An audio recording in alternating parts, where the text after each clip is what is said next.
Hello, thrill seekers. Welcome back to the Sinister Cabin. Today I've got a story that'll give you all the chills.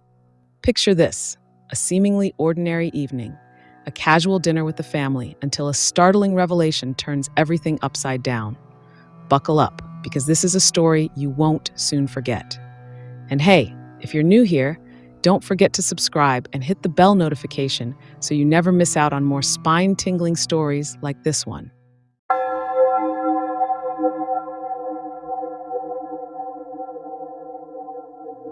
This happened a few years ago when I was fresh into my 9 to 5 corporate job. One evening after work, I decided to grab drinks with some of my colleagues. By the time I headed home, it was around 7:45ish p.m. As I arrive home and open the main gate, I catch sight of my family already chowing down in the dining area. It's a bit of a surprise because we usually start dinner together around 8 p.m. As I stepped inside, my heart sank like a stone. I couldn't believe my eyes. Maybe it was the drinks from earlier messing with my head because I had to slap myself and rub my eyes a few times. But nope, what I was seeing wasn't changing. There was this guy sitting at the table with my family, chatting away like he belonged there. And the crazy part? He looked exactly like me. I've had my fair share of drunken nights, but never in my life have I encountered anything like this. I mean, his face was an exact match to mine. It was like staring at my reflection in a mirror, but I knew I didn't have a twin. I stood frozen at the main gate, my mind racing with confusion and disbelief as I watched this doppelganger of mine casually dining with my family. Panic set in. Should I confront him? Was he dangerous? After a few minutes of paralysis, I bolted out of the house, my heart pounding, and hailed a cab to the nearest hotel. Exhausted and still reeling from the shock, I collapsed into bed, my thoughts swirling with unanswered questions. Despite the fear gnawing at me, exhaustion eventually claimed me, and I drifted off into an uneasy sleep, haunted by the surreal events of the evening. The next morning, I stirred awake in the unfamiliar surroundings of a hotel room, the events of the previous night crashing back into my consciousness. As I reached for my phone, I braced myself for a force of missed calls and worried messages from my parents, questioning my whereabouts. But to my shock, there was nothing. No missed calls, no messages. It was a stark confirmation that what I'd witnessed the night before was all too real. A realization dawned on me.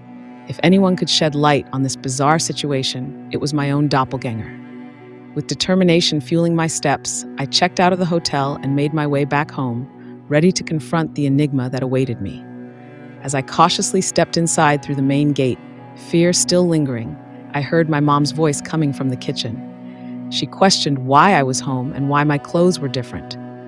Panic surged through me as I turned to face her, wanting desperately to explain everything. But then it hit me like a ton of bricks. He had gone to my workplace, pretending to be me, following my daily routine. Quickly, I made up an excuse for my mom and retreated to my room.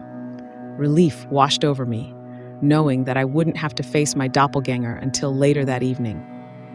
As I stood there in my room, lost in my thoughts, someone suddenly shook my shoulder, jolting me awake. I squinted as a flood of bright light poured in through the curtains, snapping me out of the hazy world of dreams.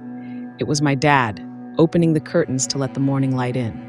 Relief flooded through me as I realized it had all been just a dream. I was sweating and disoriented, but the reassurance that it was only a figment of my imagination washed over me.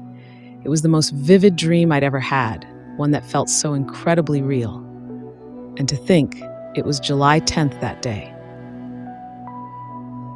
As the weeks went by, life fell back into its usual rhythm. After returning to my daily routine, a few weeks slipped by uneventfully. Then, one evening, during dinner with my family, I decided to share the bizarre dream I'd experienced. As I recounted the details, my family's reactions were mixed.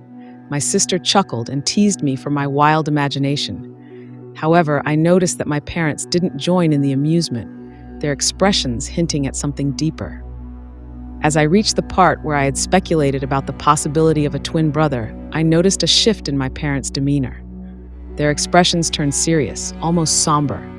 Sensing something was amiss, I pressed them for an explanation. At first, they brushed it off, but my persistence eventually wore them down. With hesitant voices, they revealed a truth that had been kept from me my entire life. I did have a twin brother, who tragically passed away from sudden infant death syndrome, SIDS, when he was just a few weeks old. Shock and disbelief washed over me as I realized the significance of the date my dream occurred, 10th July. It was the same day my parents lost their son, my twin, back in 1995. And that's a wrap for today's video. I'd love to hear your take on this story, so do drop your thoughts in the comments below. And hey, if you enjoyed the story, give it a thumbs up and hit that subscribe button for more thrilling stories. Until next time, stay curious, stay cautious. Sweet nightmares.